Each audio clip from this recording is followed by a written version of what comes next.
찬송가 379장으로 찬송하겠습니다. 379장 찬송입니다.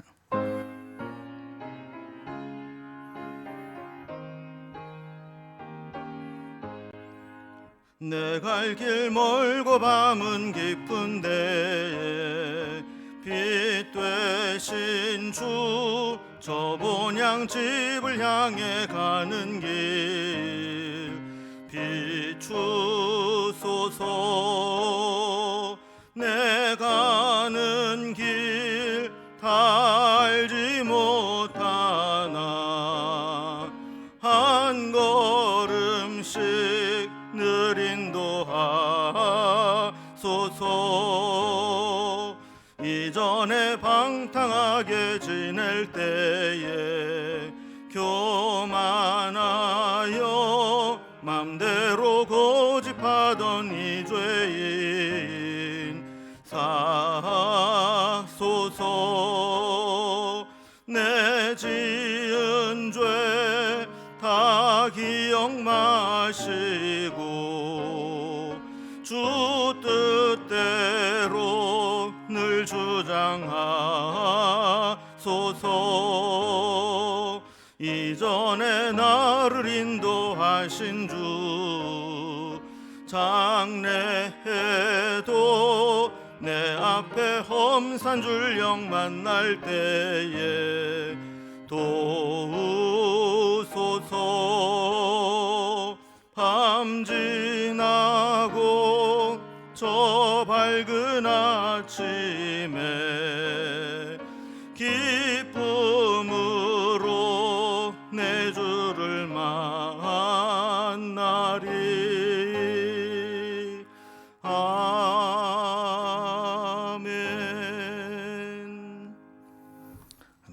오늘 함께 나눌 하나님 말씀은 구약성경 사무엘상 27장 1절에서 28장 2절까지입니다. 사무엘상 27장 1절에서 28장 2절까지 구약성경 455면에 있습니다. 말씀을 제가 봉독하겠습니다. 다윗이 그 마음에 생각하기를 내가 후일에는 사울의 손에 붙잡히리니 블레셋 사람들의 땅에서 피하여 들어가는 것이 좋으리로다. 사울이 이스라엘 온 영토 내에서 다시 나를 찾다가 단념하리니 내가 그의 손에서 벗어나리라 하고 다윗이 일어나 함께 있는 사람 600명과 더불어 가드왕 마옥의 아들 아기스에게로 건너가니라. 다윗과 그의 사람들이 저마다 가족을 거느리고 가드에서 아기스와 동거하였는데 다윗이 그의 두 아내 이스라엘 여자 아히노암과 나발의 아내였던 갈멜 여자 아비가일과 함께 하였더니 다윗이 가드에 도망한 것을 어떤 사람이 사울에게 전하매 사울이 다시는 그를 수색하지 아니하니라. 다윗이 아기스에게 이르되 바라건대 내가 당신께 은혜를 입었다면 지방 성읍 가운데 한 곳을 내게 주어 내가 살게 하소서. 당신의 종이 어찌 당신과 함께 왕도에 살리이까 하니 아기스가 그날에 시글락을 그에게 주었으므로 시글락이 오늘까지 유다 왕에게 속하니라. 다윗이 블레셋 사람들의 지방에 산 날수는 1년 4개월이었더라. 다윗과 그의 사람들이 올라가서 그술 사람 기르스 사람과 아말렉 사람을 침노하였으니 그들은 옛적부터 술과 애굽 땅으로 지나가는 지방의 주민이라. 다윗이 그 땅을 쳐서 남녀를 살려두지 아니하고 양과 소와 나귀와 낙타와 의복을 빼앗아 가지고 돌아와 아기스에게 이르매 아기스가 이르되 너희가 오늘은 누구를 침노하였느냐 하니 다윗이 이르되 유다 네겝과 여라무엘 사람의 네겝과 겐 사람의 네겝이니이다 하였더라. 다윗이 그 남녀를 살려서 가드로 데려가지 아니한 것은 그의 생각에 그들이 우리에게 대하여 이르기를 다윗이 행한 일이 이러하니라 하여 블레셋 사람들의 지방에 거주하는 동안에 이같이 행하는 습관이 있었다 할까 두려워함이었더라. 아기스가 다윗을 믿고 말하기를 다윗이 자기 백성 이스라엘에게 심히 미움을 받게 되었으니 그는 영원히 내 부하가 되리라고 생각하니라. 그때 블레셋 사람들이 이스라엘과 싸우려고 군대를 모집한지라. 아기스가 다윗에게 이르되 너는 밝히 알라. 너와 네 사람들이 나와 함께 나가서 군대에 참가할 것이니라. 다윗이 아기스에게 이르되 그러면 당신의 종이 행할 바를 아시리이다 하니 아기스가 다윗에게 이르되 그러면 내가 너를 영원히 내 머리 지키는 자를 삼으리라 하니라. 아멘. 다윗처럼 사울의 추격을 피해서 오랜 시간 도피 생활을 하다 보면 누구라도 지치게 될 겁니다. 이렇게 지칠 때는 외적으로 지치고 힘든 것도 있지만 심리적으로 내면의 문제로 지쳐서 흔들리기가 쉽습니다. 지금까지 도피 생활을 하면서도 믿음으로 잘 견뎌온 다윗에게 오랜 도피 생활은 심리적으로 흔들리게 만들었습니다. 지금까지 하나님의 은혜로 죽을 고비를 넘기고 견뎌왔음에도 불구하고 어느 순간에 이런 생각이 드는 겁니다. 내가 이렇게 피해 다니곤 있지만 언젠가는 사울을 피할 수 없고 붙잡혀서 죽게 될 것이 아닌가 하는 두려움을 느끼게 된 거죠. 그래서 다윗은 적성 국가였던 블레셋으로 피신을 하면서 여기까지 사울이 쫓아오겠는가 하는 생각을 하고 블레셋으로 도망을 갑니다. 처음에는 거기서 잘 지내고 식을락을 얻어서 거주하고 살아가지만 그러던 사이에 블레셋과 이스라엘 사이에 전쟁이 일어나게 되고 다윗이 이 참전을 요구받게 됩니다. 자, 이런 상황이 어떻게 진행되고 있는지 오늘 본문을 통해서 좀 단락별로 구분을 해봅니다. 먼저 1절에서 4절까지는 블레셋 가드로 피신하는 다윗의 모습이 나와 있습니다. 그리고 5절에서 12절까지는 블레셋 가드의 아기스에 거주하면서 남방 이방 족속을 공격하면서 지내온 이 다윗의 모습이 나옵니다. 자, 그리고 28장 1절에서 2절까지는 그러는 사이에 블레셋과 이스라엘 사이에 전쟁을 일으키게 되고 다윗에게도 참전을 요구하는 상황이 이어지게 되죠. 이제 단락별로 좀 살펴보겠습니다. 먼저 첫 번째 1절에서 4절까지 보면 다윗이 더 이상 사울을 피해서 도망다니기 힘들다고 느끼고 그 땅을 벗어나 블레셋 가드로 피신하게 됩니다. 여러분, 우리가 이걸 보면 기도하면 하나님을 생각하게 되지만 기도하지 않고 생각이 많으면 인간적인 판단을 하기가 쉽다는 것을 보게 됩니다. 1절에 보면 다윗이 그 마음에 생각하기를 내가 후일에는 사울의 손에 붙잡히리니 블레셋 사람들의 땅으로 피하여 들어가는 것이 좋으리로다. 사울이 이스라엘 온 영토 내에서 다시 나를 찾다가 단념하리니 내가 그의 손에서 벗어나리라 하고 그랬습니다. 1절을 시작하면서 다윗이 그 마음에 생각하기를 그랬습니다. 가만히 생각을 해보니까 이런 기세로 사울이 자기를 포기하지 않고 끝까지 추격해 온다면 언젠가는 사울의 손에 붙잡힐 것 같다라는 것이죠. 어떻게 하면 사울에게서 벗어날 수 있는가? 블레셋 땅으로 들어가면 더 이상 사울이 들어오지 못할 것이다 생각을 한 겁니다. 여기서 사울이 한 가지 놓친 것은 지금까지 다윗이 사울을 피해서 도망 다니면서 무사했던 것은 그가 실력이 있고 잘 도망 다녀서 그런 것이 아니라 하나님이 지켜주셨기 때문에 무사한 겁니다. 그렇다면 앞으로의 삶도 하나님께 맡기고 하나님의 도우심을 구하고 하나님을 의지해야 되는데 다윗은 생각을 깊이 하다가 잘못된 생각을 하게 된 거죠.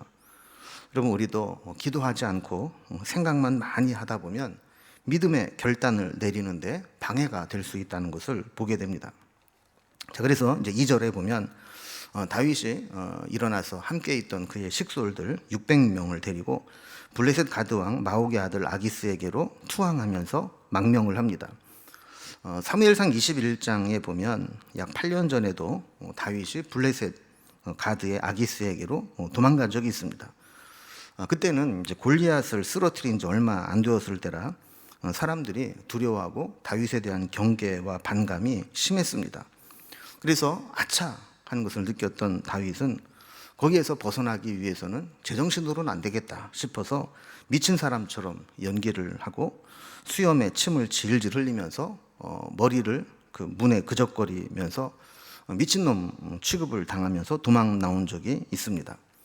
그런데 세월이 흘러서 이번에 다윗은 또다시 블레셋 가드 아기스에게로 들어가는 겁니다.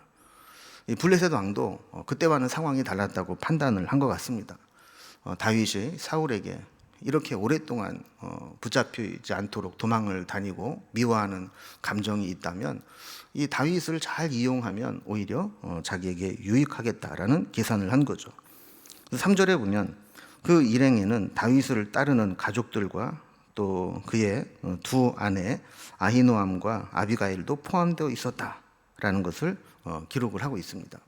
600명에는 군대만 있는 것이 아니고 이렇게 그들의 가족들끼리 함께 있었다는 것이죠. 결과적으로 다윗의 판단은 적중한 것처럼 보입니다. 4절에 보면 다윗이 가드에 도망한 것을 어떤 사람이 사울에게 전하매 사울이 다시는 그를 수색하지 아니하니라 그랬습니다. 이렇게 다윗이 블레셋으로 갔다 하는 소식이 전해지자 사울 왕은 그의 생각대로 추격을 중단하고 수색하지 않았다라는 겁니다. 여기 보면 블레셋에 도망가서 다윗이 1년 4개월, 16개월 동안 그래서 머무러 있게 되는데, 한 가지 재미있는 것은 이때 다윗이 지은 시가 한 편도 없습니다. 그러니까 이 블레셋에 가서 사울을 피해서 마음 심리적으로 안정은 느꼈을지 모르지만 영적으로 무뎌져 있었고 하나님과 친밀한 교제도 중단되었다는 것을 알게 되는 것이죠. 두 번째 단락을 보면 이렇게 블레셋으로 갔을 때 그는 시글락에 거주하게 되면서 남방의 이방 족속들을 공격하면서 지내왔던 내용이 나옵니다. 아기스 밑에 들어간 다윗이 아기스에게 한 가지 요청을 합니다. 5절에 보면 바라건대 내가 당신께 은혜를 입었다면 지방 성읍 가운데 한 곳을 내게 주어 내게 살게 하소서. 당신의 종이 어찌하여 당신과 함께 왕도에 살리이까 그랬습니다. 아주 겸손한 것처럼 아기스에게 가면서 내가 왕을 섬기려고 왔는데 어떻게 왕과 함께 같은 왕도에 왕의 도시에 있겠습니까? 라는 거죠. 이걸 보면 참 지혜로운 요청인 것 같습니다. 서로 필요에 의해서 잠시 야합을 하고는 있지만 다윗과 아기스는 서로 근본이 다른 사람이죠. 함께 계속 있다 보면 어떤 부분에서든 부딪히고 갈등을 빚을 수밖에 없습니다. 그래서 그는 다른 성읍에 살게 해달라고 요청을 하고 아기스도 허락을 해줍니다. 그래서 6절에 보면 다윗이 아기스로부터 시글락이라는 곳을 부여받아서 그곳에서 생활을 하게 되고 앞으로 이것이 계기가 되어서 그 땅은 이제 유다 왕에게 속하게 되었다라고 설명을 하고 있습니다. 7절에 보면 이제 그곳에 머물렀던 시간이 1년 4개월이었다. 다윗이 다시 헤브론으로 돌아가서 기름 부음을 받기까지 16개월 동안 블레셋 가드 땅에서 있었다라는 겁니다. 시글락은 이제 블레셋 가드의 이 변방 지역으로서 다윗과 그의 군사들을 그곳에 거주하도록 한 것은 자연스럽게 외부의 공격으로부터 방어벽 역할을 하도록 한 겁니다. 6절 뒷부분에 시글락이 오늘까지 유다 왕에게 속하니라 그랬는데 다윗이 시글락에 머물러 있을 때부터 이 사무엘상이 기록될 때까지 시글락이 그때를 계기로 해서 유다 땅에 귀속되었다는 것을 알게 되죠. 8절에 보면 아기스 밑에 있던 다윗의 일행들에게 그곳에서 어떤 일이 있었는가를 이야기합니다. 다윗은 그의 사람들과 함께 기술람, 기술 사람, 기르스 사람, 아말렉 사람을 침략했다 그랬습니다. 9절에 보면 그곳 사람들은 다 죽이고 양과 소와 나귀와 낙타와 의복을 빼앗아 왔다 그랬습니다. 이 족속들은 과거에 유다 남방 지역의 이스라엘 백성들을 공격하고 괴롭혔던 족속들입니다. 그런데 다윗이 그곳에 사람들은 다 죽이고 양, 소, 나귀, 낙타, 의복들만 빼앗아 왔습니다. 이것은 다윗이 단순히 어떤 죄악에 대한 심판으로 응징하는 전쟁이 아니라 그들로부터 재물을 약탈하고 빼앗아서 그의 추종자들과 함께 생활하는 데 필요한 것들을 얻는 도구로 사용을 한 겁니다. 또한 이 다윗은 그 중에 일부분을 가드왕 아기스에게 전리품으로 바치면서 아기스의 신임을 점점 얻어가게 됩니다. 이렇게 전리품들을 아기스에게 바치면서 다윗과 아기스는 서로 공생 관계를 유지하게 되죠. 그래서 10절에 보면 아기스가 다윗에게 묻습니다. 너희가 오늘은 누구를 침노하였느냐? 이거를 보면 이 다윗이 이렇게 남방의 민족들을 자주 침략을 하면서 거기에서 얻은 전리품들을 이렇게 조공처럼 이렇게 바치면서 서로 이익을 공유했던 것을 이제 보게 됩니다. 이 질문에 대해서 다윗은 10절에 보면 유다 네겝과 여라무엘 사람의 네겝과 겐 사람의 네겝이니이다 그랬습니다. 그럼 여기에 언급된 유다, 여라무엘, 또 네겝, 겐 이런 지역은 사실 이스라엘 땅에 속한 것입니다. 근데 여러분 아까 8절에 보면 다윗이 실제로 침략한 곳은 그술, 기르스, 아말렉이었던 거죠. 그러니까 다윗은 좀 거짓말로 보고를 한 겁니다. 실제로는 그술, 기르스, 아말렉을 침노하고 침탈하면서 아기스에게 보고할 때에는 유다 네겝과 여라무엘 사람의 네겝과 겐 사람의 네겝을 징벌하고 왔습니다. 이렇게 거짓 보고를 한 거죠. 이제 그 이유는 다윗이 생각할 때 다윗이 이스라엘과 내통을 하고 있고 동족으로서의 유대 관계를 가지고 있다고 생각을 하게 되면 나중에라도 아기스와의 관계가 틀어질 수 있다고 생각을 하기 때문에 고의적으로 내가 유다의 이런 동족들을 내가 침노하고 왔습니다. 그러면 나중에라도 다윗은 절대로 유대인들과 함께 할 수 없다. 그렇다면 결국 아기스에게 충성할 것이다. 이런 믿음을 주려고 했던 것이죠. 그래서 11절에 보면 다윗이 그술, 기르스, 아말렉을 치면서도 유다를 쳤다고 거짓 보고를 하면서 거짓말한 것이 드러날까 봐 남녀를 살려서 가드로 데려가지 않았습니다. 보통은 이제 전쟁을 통해서 이기면 쓸만한 사람들은 데려다가 노예로 삼는데 노예로 잡아가는 게 아니라 아예 이 거짓말한 것이 들통나지 않도록 다 죽였다라는 거예요.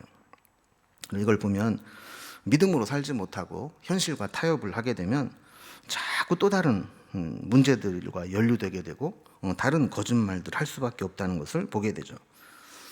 12절에 보면 다윗의 의도대로 일이 진행됩니다. 아기스가 다윗을 믿게 되죠. 그래서 다윗이 자기 백성 이스라엘에게 심히 미움을 받게 되었으니 그는 영원히 내 부하가 되리라. 이렇게 확신을 하면서 이제 잘 걸렸다. 다윗은 나에게서 벗어날 수가 없다. 나에게 충성할 수밖에 없다.